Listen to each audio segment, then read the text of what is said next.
Francissco Ferrer and the Modern School. Experience has come to be considered the best school of life. The man or woman who does not learn some vital lesson in that school is looked upon as a dunce indeed. Yet strange to say that though organized institutions continue perpetuating errors, though they learn nothing from experience, we acquiesce as a matter of course. There lived and worked in Barcelona a man by the name of Francissco Ferrer. A teacher of children he was, known and loved by his people. Outside of Spain, only the cultured few knew of Francissco Ferrer's work. To the world at large, his teacher was non-existent. On the 1st of September, 1909, the Spanish government, at the behest of the Catholic Church, arrested Francissco Ferrer. On the 13th of October, after a mock trial, he was placed in the ditch at Montjuic prison against a hideous wall of many sides, and shot dead. Instantly Ferrer, the obscure teacher, became a universal figure, blazing forth the indignation and wrath of the whole civilized world against the wanton murder. The killing of Francissco Ferrer was not the first crime committed by the Spanish government and the Catholic Church. The history of these institutions is one long stream of fire and blood.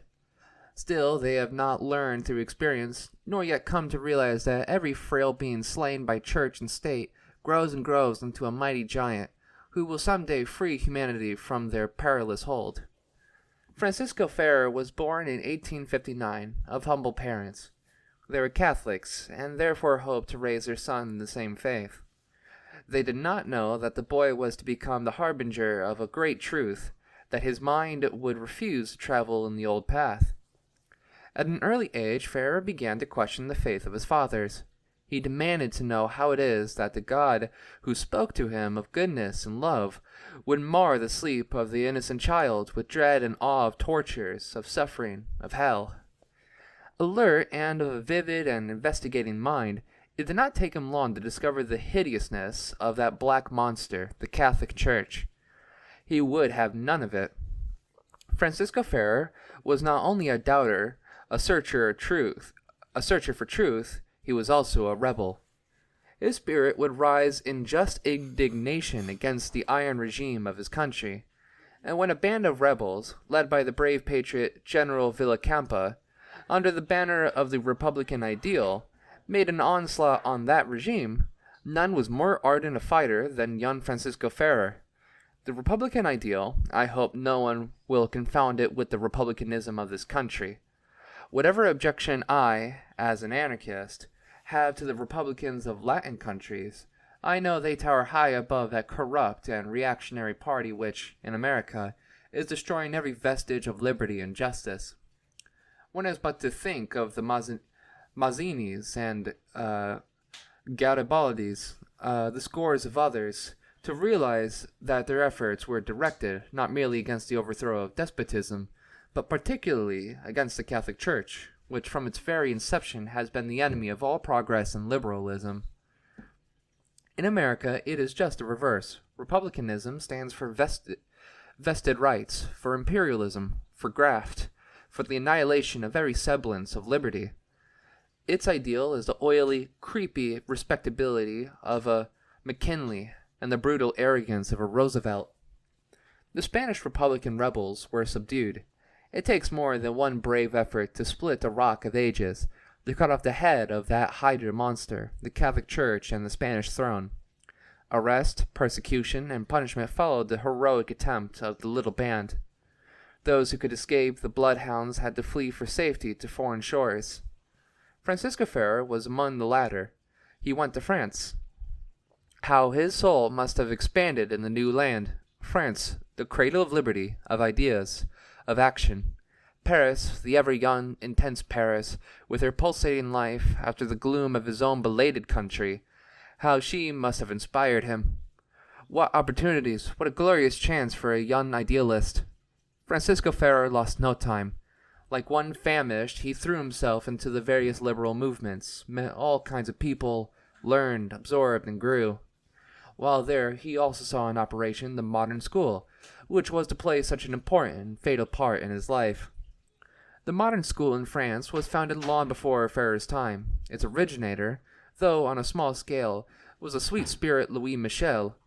Whether consciously or unconsciously, our own great Louis felt long ago that the future belongs to the young generation, that unless the young be rescued from that mind and soul-destroying institution, the bourgeois school, social evils will continue to exist.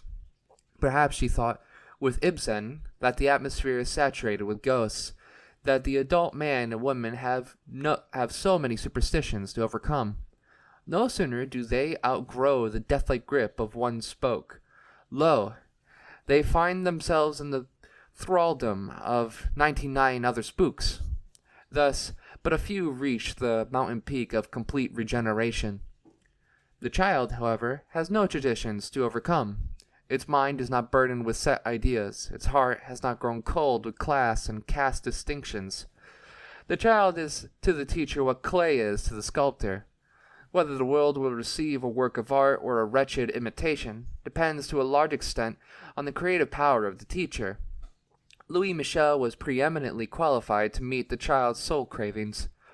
Was she not herself of a childlike nature, so sweet and tender, unsophisticated and generous? The soul of Louis burned always at white heat over every social injustice.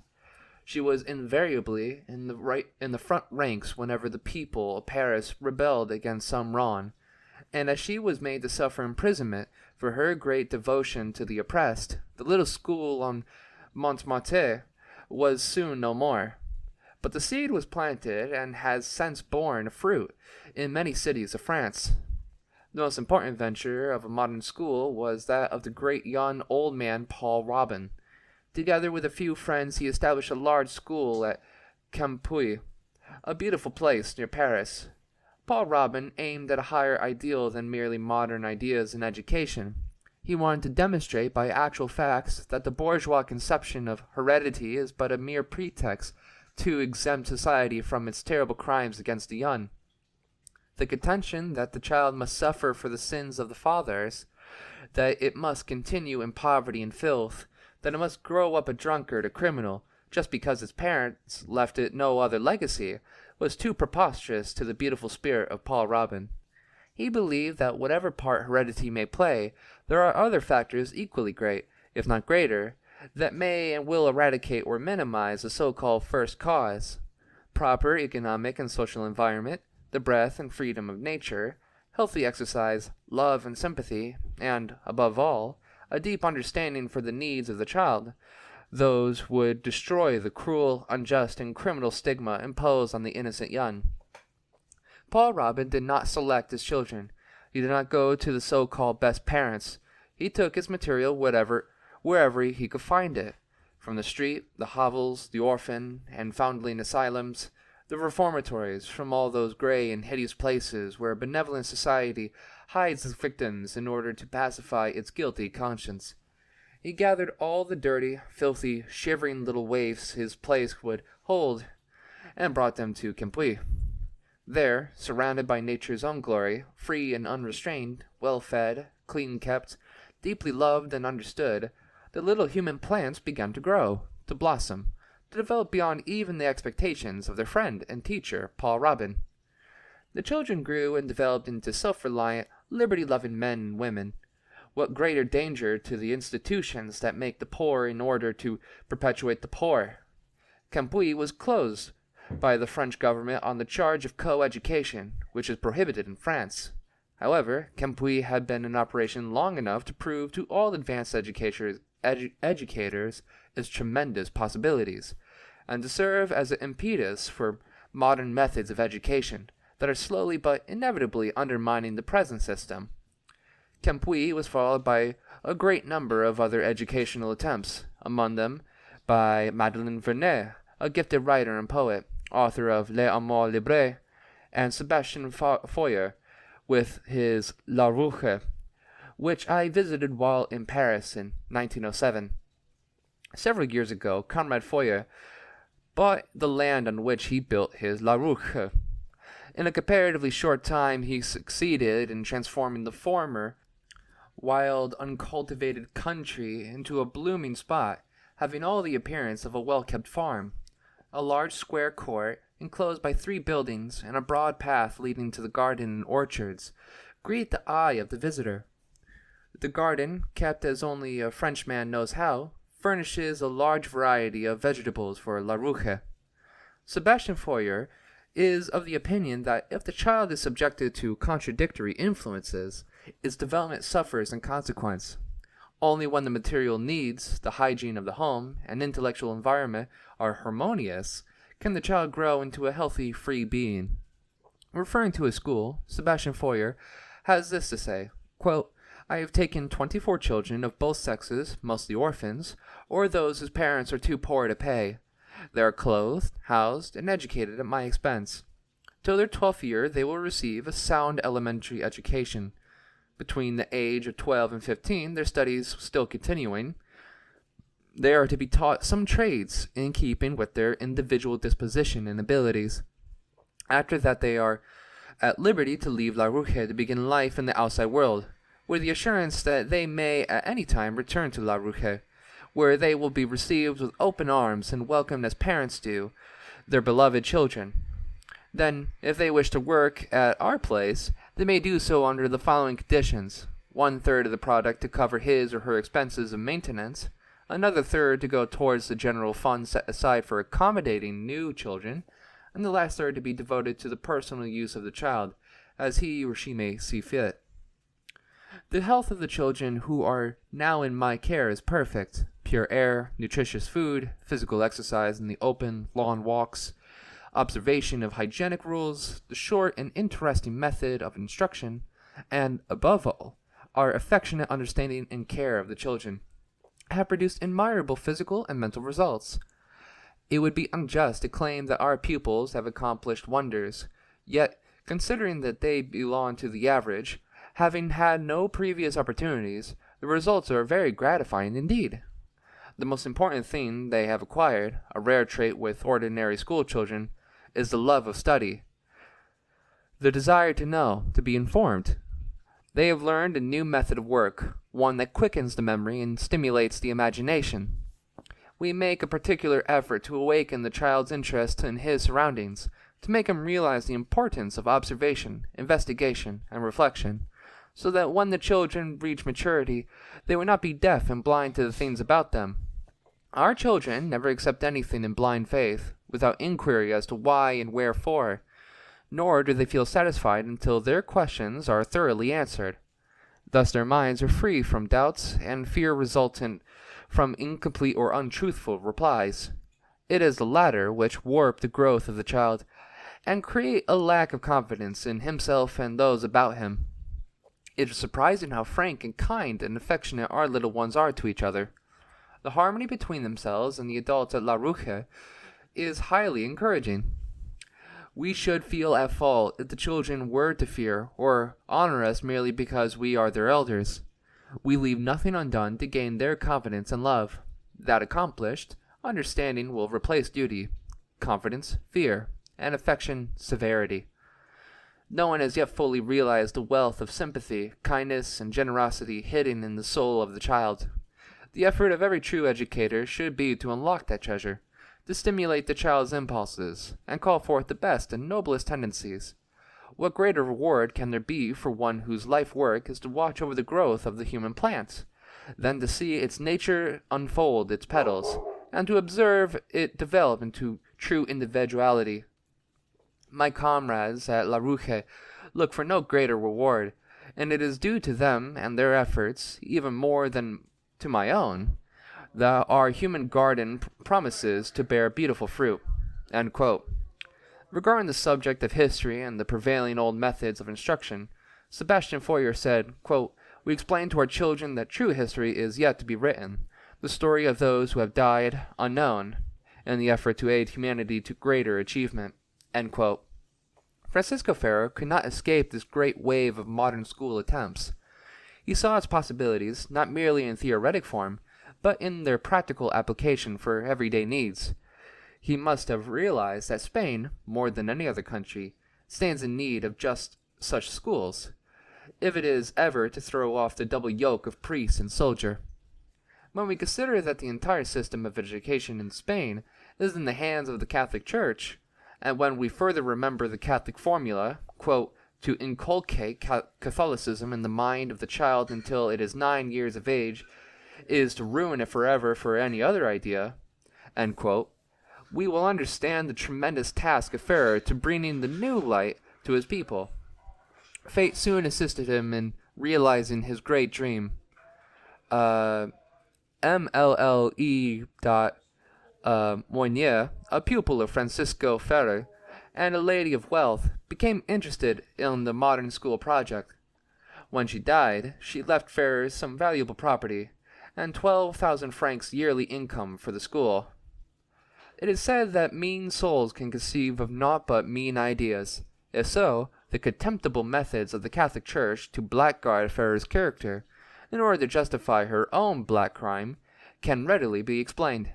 Thus the lie was spread in American Catholic papers that Ferrer used his intimacy with MLLE. Moynier to get possession of her money. Personally, I hold that the intimacy, of whatever nature, between a man and a woman is their own affair, their sacred own. I would therefore not lose a word in referring to the matter if it were not one of the many dastardly lies circulated about Ferrer. Of course, those who know the purity of the Catholic Church will understand the insinuation. Have the Catholic priests ever looked upon women as anything but a sex commodity? The historical data regarding the discoveries in the cloisters and monasteries will bear me out in that. How, then, are they to understand the cooperation of a man and a woman, except on a sex basis? As a matter of fact, MLLE. Moynier was considerably Ferrer's senior. Having spent her childhood and girlhood with a miserly father and a submissive mother, she could easily appreciate the necessity of love and joy in child life. She must have seen that Francissco Ferrer was a teacher, not colleague, machine, or diploma maid, but one endowed with genius for that calling. Equipped with knowledge, with experience, and with the necessary means, above all, imbued with the divine fire of his mission, our comrade came back to Spain, and there began his life's work. On the 9th of September, 1901, the first modern school was opened. It was enthusiastically received by the people of Barcelona, who pledged their support. In a short address at the opening of the school, Ferrer submitted his program to his friends. He said, quote, I am not a speaker, not a propagandist, not a fighter. I am a teacher. I love children above everything. I think I understand them. I want my contribution to the cause of liberty to be a young generation, ready to meet a new era. End quote. He was cautioned by his friends to be careful in his opposition to the Catholic Church. They knew to what lengths she would go to dispose of an enemy. Ferrer, too, knew. But, like Brandt, he believed in all or nothing. He would not erect a modern school on the same old lie. He would be frank and honest and open with the children. Francissco Ferrer became the marked man. From the very first day of the opening of the school, he was shadowed. The school building was watched. His little home in Mangat was watched. He was followed every step, even when he went to France or England to confer with his colleagues. He was a marked man, and it was only a question of time when the lurking enemy would tighten the noose. It succeeded, almost, in 1906, when Ferrer was implicated in the attempt on the life of Alfonso. The evidence exonerating him was too strong even for the Black Crows. They had to let him go. Not for good, however. They waited. Oh, they can wait, when they have set themselves to trap a victim. The moment came at last, during the anti-military uprising in Spain, in July 1909. One will have to search in vain the annals of revolutionary history to find a more remarkable protest against militarism. Having been soldier-ridden for centuries, the people of Spain could stand the yoke no longer. They would refuse to participate in useless slaughter. They saw no reason for aiding a despotic government and subduing and oppressing a small people fighting for their independence, as did the brave Riffs. No, they would not bear arms against them. For 1800 years, the Catholic Church has preached the gospel of peace. Yet, when the people actually wanted to make this gospel a living reality, She urged the authorities to force them to bear arms. Thus, the dynasty of Spain followed the murderous methods of the Russian dynasty. The people were forced to the battlefield. Then, and not until then, was their power of endurance at an end. Then, and not until then, did the workers of Spain turn against their masters, against those who, like leeches, had drained their strength, their very lifeblood. Yes, they attacked the churches and the priests, but if the latter had 1,000 lives, they could not possibly pay for the terrible outrages and crimes perpetuated upon the Spanish people. Francissco Ferrer was arrested on the 1st of September, 1909. Until October 1st, his friends and comrades did not even know what had become of him. On that day, a letter was received by La Humanité, from which can be learned the whole mockery of the trial.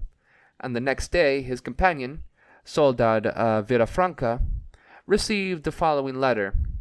Quote, "No reason to worry. You know I am absolutely innocent. Today I am particularly hopeful and joyous. It is the first time I can write to you, and the first time since my arrest that I can bathe in the rays of the sun, streaming generously through my cell window. You, too, must be joyous." End quote. How pathetic that Ferrer should have believed, as late as October 4th, that he would not be condemned to death. Even more pathetic than that his friends and comrades should once more have made the blunder in crediting the enemy with a sense of justice. Time and again they had placed faith in the judicial powers, only to see their brothers killed right before their very eyes. They made no preparation to rescue Ferrer, not even a protest of any extent. Nothing. Quote, "Why, it is impossible to condemn Ferrer. He is innocent." End quote. But everything is possible with the Catholic Church. Is she not a practiced henchman whose trials of her enemies are the worst mockery of justice? On October 4th, Ferrer sent the following letter to La Humanité. Quote, "The prison cell, October 4th, 1909. My dear friends, notwithstanding most absolute innocence, the prosecutor demands the death penalty, based on denunciations of the police representing me as the chief of the world's anarchists, directing the labor syndicates of France, and guilty of conspiracies and insurrections everywhere, and declaring that my voyages to London and Paris were undertaken with no other object. With such infamous lies they are trying to kill me. The messenger is about to depart, and I have not time for more. All the evidence presented to the investigating judge by the police is nothing but a tissue of lies and calumnious insinuations, but no proofs against me, having done nothing at all. Ferrer." End quote. October 13th, 1909, Ferrer's heart, so brave, so staunch, so loyal, was stilled. Poor fools! The last agonized throb of that heart had barely died away when it began to beat 100-fold in the hearts of the civilized world, until it grew into terrific thunder, hurling forth its malediction upon the instigators of the black crime, murderers of black garb and pious mien, to the bar of justice. Did Francissco Ferrer participate in the anti-military uprising? According to the first indictment, which appeared in the Catholic paper in Madrid, signed by the bishop and all the prelates of Barcelona, he was not even accused of participation. The indictment was to the effect that Francissco Ferrer was guilty of having organized godless schools and having circulated godless literature. But in the 20th century, men can not be burned merely for their godless beliefs. Something else had to be devised, hence the charge of instigating the uprising. In no authentic source so far investigated could a single proof be found to connect Ferrer with the uprising. But then no proof were wanted or accepted by the authorities. There were 72 witnesses, to be sure, but their testimony was taken on paper. They never were confronted with Ferrer, or he with them. Is it psychologically possible that Ferrer should have participated? I do not believe it is, and here are my reasons. Francissco Ferrer was not only a great teacher, but he was also undoubtedly a marvelous organizer. In 8 years, between 1901 through 1909, he had organized in Spain 109 schools, besides inducing the liberal element of his country to organize 308 other schools. In connection with his own schoolwork, Ferrer had equipped a modern printing plant, organized a staff of translators, and spread broadcast 150,000 copies of modern scientific and sociologic works, not to forget the large quantity of rationalist textbooks. Surely none but the most methodical and efficient organizer could have accomplished such a feat. On the other hand, it was absolutely proven that the anti-military uprising was not at all organized, that it came as a surprise to the people themselves, like a great many revolutionary waves on the previous occasions. The people of Barcelona, for instance, had the city in their control for 4 days, and, according to the statement of tourists, greater order and peace never prevailed. Of course, the people were so little prepared that when the time came, they did not know what to do. In this regard, they were like the people of Paris during the Commune of 1871. They, too, were unprepared. While they were starving, they protected the warehouses, filled to the brim with provisions. They placed sentinels to guard the Bank of France, where the bourgeoisie kept the stolen money. The workers of Barcelona, too, watched over the spoils of their masters. How pathetic is the stupidity of the underdog! How terribly tragic! But, then, have not his fetters been forged so deeply into his flesh that he would not, even if he could, break them? The awe of authority, of law, of private property, hundredfold burned into his soul. How is he to throw it off unprepared, unexpectedly? Can anyone assume for a moment that a man like Ferrer would affiliate himself with such a spontaneous, unorganized effort? Would he not have known that it would result in a defeat, a disastrous defeat for the people? And it is not more likely that if he would have taken part, he, the experienced entrepreneur, would have thoroughly organized the attempt.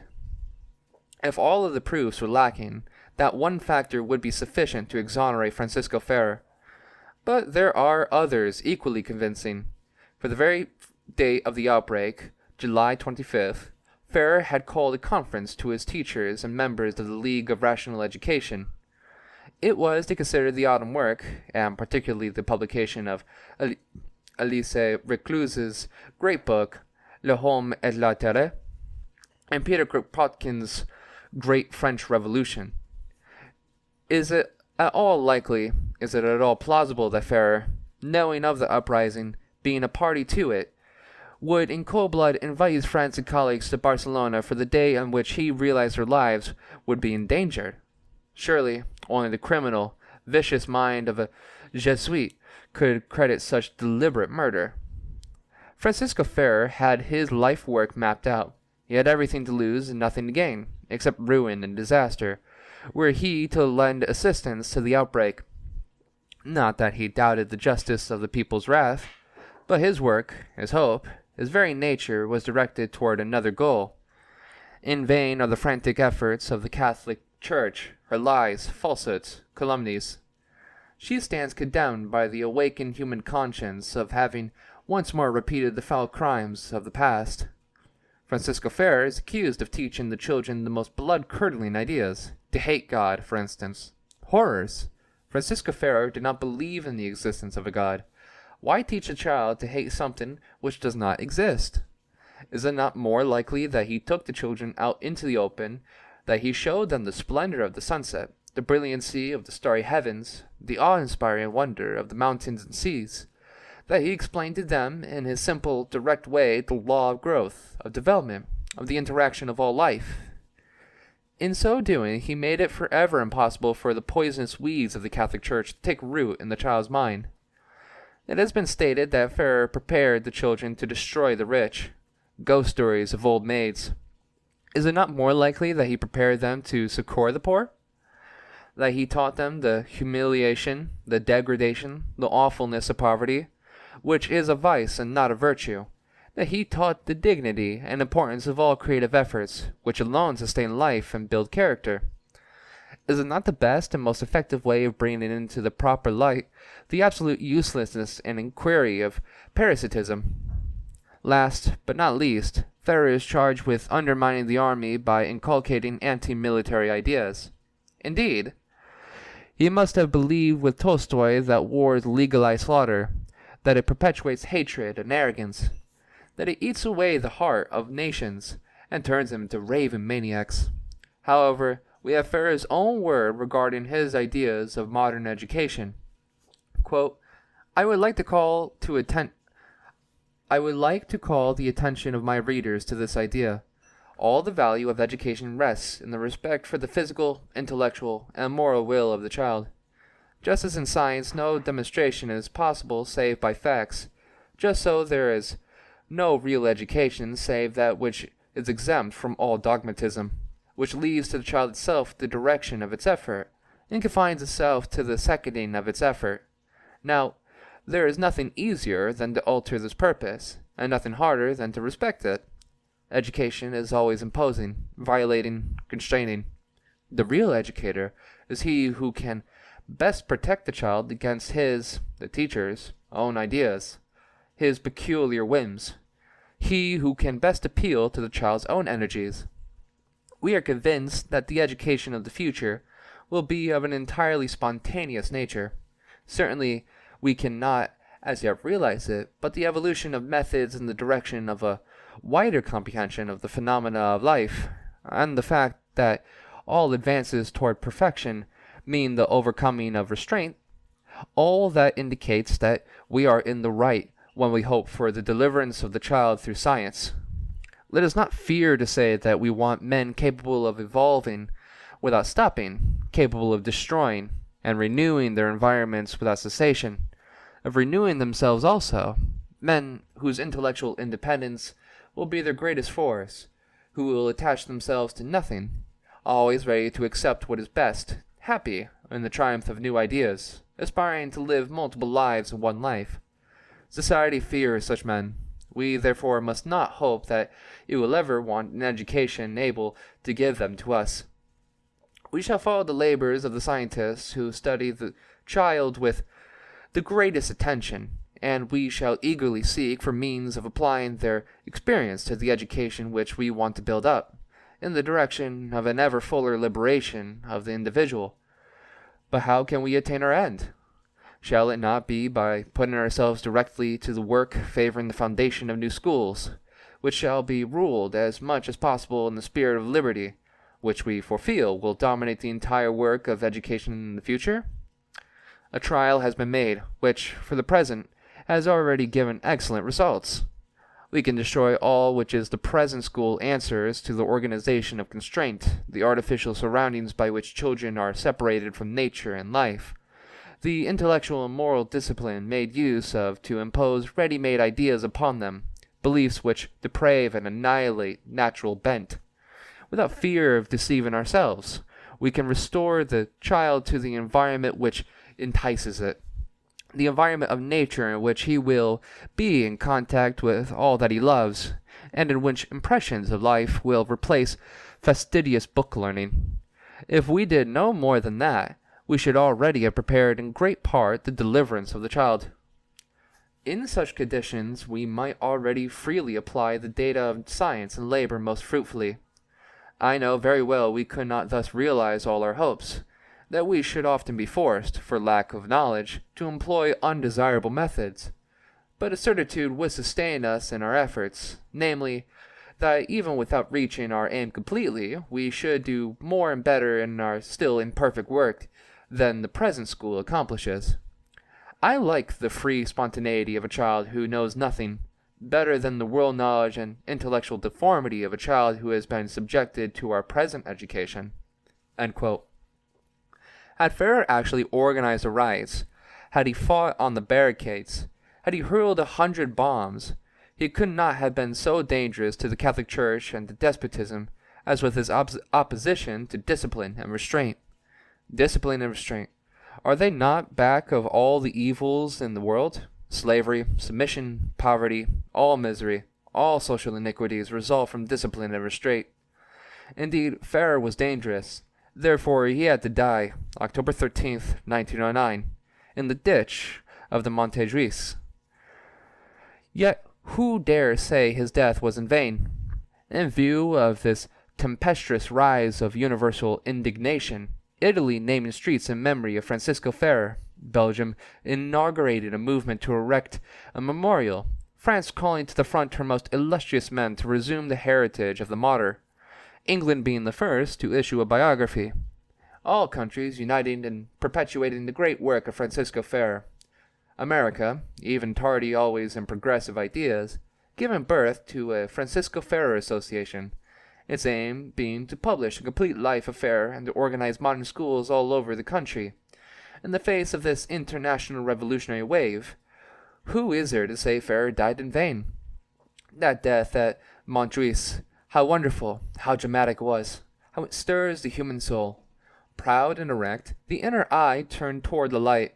Francissco Ferrer needed no lying priest to give him courage, nor did he upbraid a phantom for forsaking him. The consciousness that his executioners represented a dying age, and that his was the living truth, sustained him in the last heroic moments. A dying age and a living truth, the living burying the dead. The hypocrisy of Puritanism.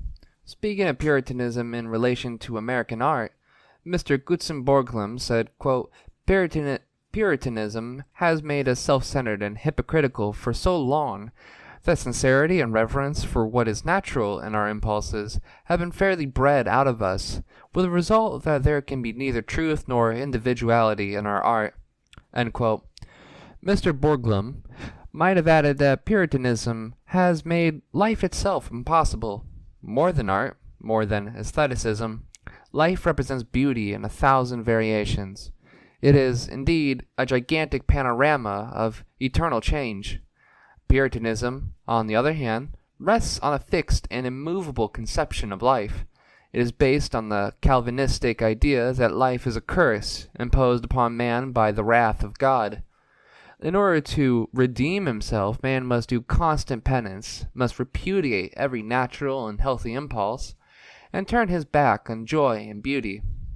Puritanism celebrated its reign of terror in England during the 16th and 17th centuries, destroying and crushing every manifestation of art and culture. It was the spirit of Puritanism which robbed Shelley of his children, because he would not bow to the dicta of religion. It was the same narrow spirit which alienated Byron from his native land, because the great genius rebelled against the monotony, dullness, and pettiness of his country. It was Puritanism, too, that forced some of England's freest women into the conventional lie of marriage, Mary Wollstonecraft and, later, George Eliot. And recently, Puritanism has demanded another toll, the life of Oscar Wilde. In fact, Puritanism has never ceased to be the most pernicious factor in the domain of John Bull, acting as censor of the artistic expression of his people, and stamping its approval only on the dullness of middle-class respectability. It is therefore sheer British jingoism which points to America as the country of puritanic provincialism. It is quite true that our life is stunted by Puritanism, and that the latter is killing what is natural and healthy in our impulses. But it is equally true that it is to England that we are indebted for transplanting the spirit on American soil. It was bequeathed to us by the Pilgrim Fathers. Fleeing from persecution and oppression, the Pilgrims of Mayflower fame established in the New World a reign of puritanic tyranny and crime. The history of New England, and especially of Massachusetts, is full of the horrors that have turned life into gloom, joy and despair, naturalness into disease, honesty and truth into hideous lies and hypocrisies. The ducking stool and whipping post, as well as numerous other devices of torture, were the favorite English methods for American purification. Boston, the city of culture, has gone down in the annals of Puritanism as the, quote, bloody town. It rivaled Salem, even, in her cruel persecution of unauthorized religious opinions. On the now famous Common, a half-naked woman, with a baby in her arms, was publicly whipped for the crime of free speech. And on the same spot, Mary Dyer, another Quaker woman, was hanged in 1659.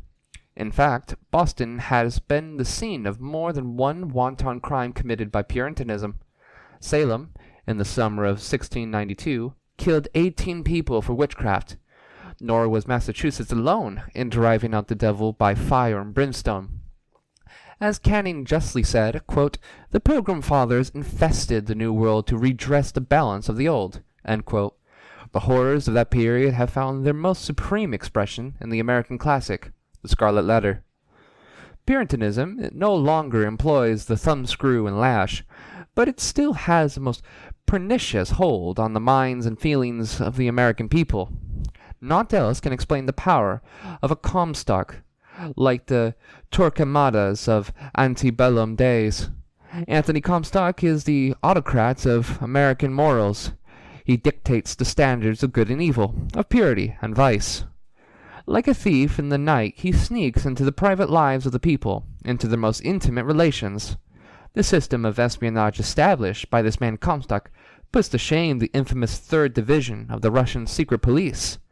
Why does his public tolerate such an outrage on his liberties? Simply because Comstock is but the loud expression of the Puritanism bred in the Anglo-Saxon blood, and from whose thraldom even liberals have not succeeded in fully emancipating themselves. The visionless and leaden elements of the old young men's and women's Christian temperance unions, purity leagues, American Sabbath unions, and the Prohibition Party, with Anthony Comstock as their patron saint, are the gravediggers of American art and culture. Europe can at least boast of a bold art and literature which delve deeply into the social and sexual problems of our time, exercising a severe critique of all our shams. As with a surgeon's knife, every puritanic carcass is dissected, and the way thus clear for man's liberation from the deadweights of the past. But with Puritanism as the constant check upon American life, neither truth nor sincerity is possible, nothing but gloom and mediocrity to dictate human conduct, curtail natural expression, and stifle our best impulses. Puritanism, in this, the 20th century, is as much the enemy of freedom and beauty as it was when it landed on Plymouth Rock. It repudiates, as something vile and sinful, our deepest feelings, but being absolutely ignorant as to the real functions of human emotions. Puritanism is itself the creator of the most unspeakable vices. The entire history of asceticism proves this to be only too true. The Church, as well as Puritanism, has fought the flesh as something evil. It has to be subdued and hidden at all costs. The result of this vicious attitude is only now beginning to be recognized by modern thinkers and educators. They realize that, quote, nakedness has a hygienic value as well as a spiritual significance, far beyond its influences in allaying the natural inquisitiveness of the young or acting as preventative of morbid emotion. It is an inspiration to adults who have long outgrown any youthful curiosities. The vision of the essential and eternal human form, the nearest thing to us in all the world, with its vigor and its beauty and its grace, is one of the prime tonics of life. End quote. But the spirit of purism has so perverted the human mind that it has lost the power to appreciate the beauty of nudity, forcing us to hide the natural form under the plea of chastity. Yet chastity itself is but an artificial imposition upon nature, expressive of a false shame of the human form. The modern idea of chastity, especially in reference to women, its greatest victim, is but the sensuous exaggeration of our natural impulses. Quote, chastity varies with the amount of clothing, end quote, and hence Christians and purists forever hasten to cover the, quote, heathen with tatters, and thus convert him to goodness and chastity. Puritanism, with its perversion of the significance and functions of the human body, especially in regard to women, has condemned her to celibacy, or to the indiscriminate breeding of a diseased race, or to prostitution. The enormity of this crime against humanity is apparent when we consider the results. Absolute sexual continence is imposed upon the unmarried woman, under pain of being considered immoral or fallen, with the result of producing neurasthenia, impotence, depression, and a great variety of nervous complaints involving diminished power of work, limited enjoyment of life, sleeplessness, and preoccupation with sexual desires and imaginings. The arbitrary and pernicious dictum of total continence probably also explains the mental inequality of the sexes. Thus Freud believes that the intellectual inferiority of so many women is due to the inhibition of thought imposed upon them for the purpose of sexual repression.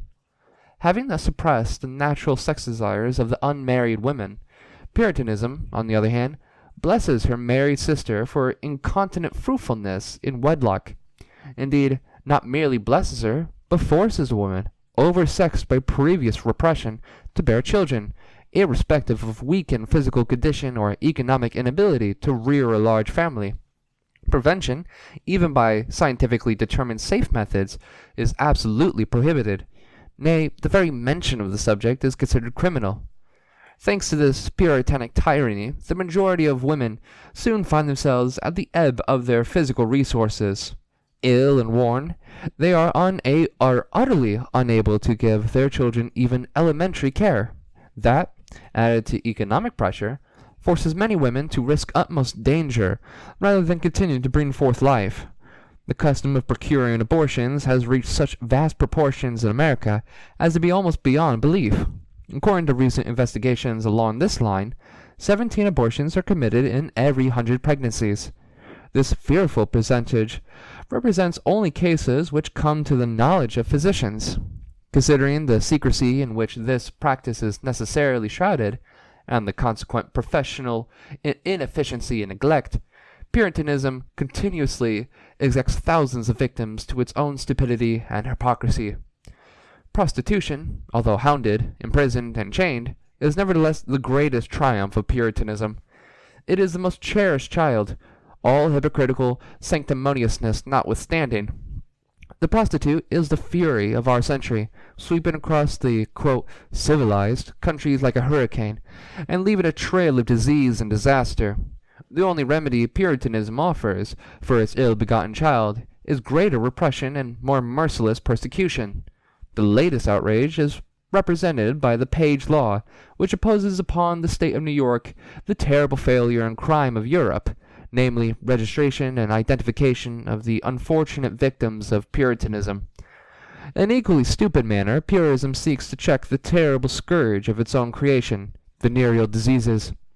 Most disheartening it is that the spirit of obtuse narrow-mindedness has poisoned even our so-called liberals, and has blinded them into joining the crusade against the very themes born of the hypocrisy of Puritanism, prostitution and its results.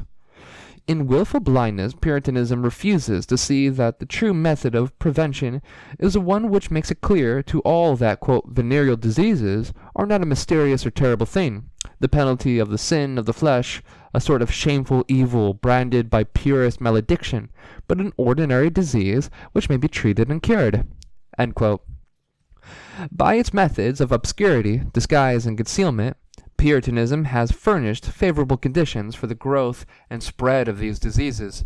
Its bigotry is again most strikingly demonstrated by the senseless attitude in regard to the great discovery of Professor Ehrlich, hypocrisy veiling the important cure for syphilis with vague allusions to a remedy for, quote, a certain poison. The most limitless capacity of Puritanism for evil is due to its entrenchment behind the state and the law. Pretending to safeguard the people against, quote, immorality, it has impregnated the machinery of government and added to its usurpation of moral guardianship the legal censorship of our views, feelings, and even our conduct. Art, literature, the drama, the privacy of the mails, in fact, our most intimate tastes, are at the mercy of this inexorable tyrant. Anthony Comstock, or some other equally ignorant policeman, has been given power to desecrate genius, to soil and mutilate the sublimest creation of nature, the human form. Books deal with the most vital issues of our lives, and seeking to shed light upon dangerously obscure problems, are legally treated as criminal offenses, and their helpless authors thrown into prison or driven to destruction and death. Not even in the domain of the Tsar is personal liberty daily outraged to the extent it is in America, the stronghold of the Puritanic eunuchs. Here, the only day of recreation left to the masses, Sunday, has been made hideous and utterly impossible.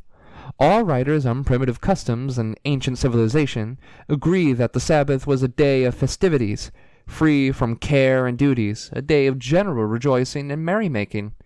In every European country, this tradition continues to some relief from the humdrum and stupidity of our Christian era. Everywhere concert halls, theaters, museums, and gardens are filled with men, women, and children, particularly workers with their families, full of life and joy, forgetful of the ordinary rules and conventions of their everyday existence. It is on that day that the masses demonstrate what life might really mean in a sane society, with work stripped of its profit-making, soul-destroying purpose. Puritanism has robbed the people even of that one day. Naturally, only the workers are affected. Our millionaires have the luxurious homes and elaborate clubs. The poor, however, are condemned to the monotony and dullness of the American Sunday. The sociability and fun of European outdoor life is here exchanged for the gloom of the church, the stuffy, germ-saturated country parlor, or the brutalizing atmosphere of the backroom saloon. In prohibition states, the people lack even the latter, unless they can invest their meager earnings in quantities of adulterated liquor. As to prohibition, everyone knows what a farce it really is. Like all other achievements of Puritanism, it, too, has but driven the, quote, devil deeper into the human system. Nowhere else does one meet so many drunkards as in our prohibition towns. But so long as one can use scented candy to abate the foul breath of hypocrisy, Puritanism is triumphant. Ostensibly, prohibition is opposed to liquor for reasons of health and economy, but the very spirit of prohibition being itself abnormal, it succeeds in but creating an abnormal life. Every stimulus which quickens the imagination and raises the spirits is as necessary to our life as air. It invigorates the body and deepens our vision of human fellowship. Without stimuli, in one form or another, creative work is impossible, nor indeed the spirit of kindliness and generosity. The fact that some great geniuses have seen their reflection in the goblet too frequently does not justify Puritanism in attempting to fetter the whole gamut of human emotions. A Byron and a Poe have stirred humanity deeper than all the Puritans can ever hope to do. The former have given to life meaning and color. The latter are turning red blood into water, beauty into ugliness, variety into uniformity and decay. Puritanism, in whatever expression, is a poisonous germ. On the surface, everything may look strong and vigorous, yet the poison works its way persistently until the entire fabric is doomed. With Hippolyte Taine, every truly free spirit has come to realize that, quote, Puritanism is the death of culture, philosophy, humor, and good fellowship. Its characteristics are dullness, monotony, and gloom. End quote.